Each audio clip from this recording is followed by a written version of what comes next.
na muling nagbabalik ang pangmalakasang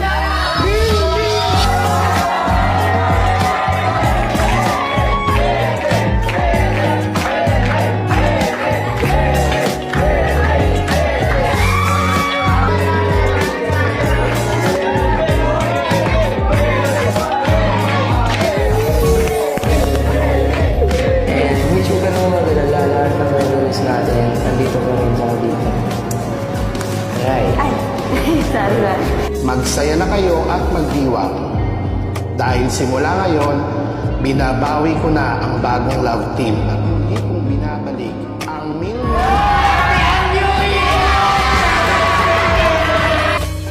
At dahil dyan, gusto kong malaman ninyo na ibinabalik ko na pangmalakasang Milmi sa 2025.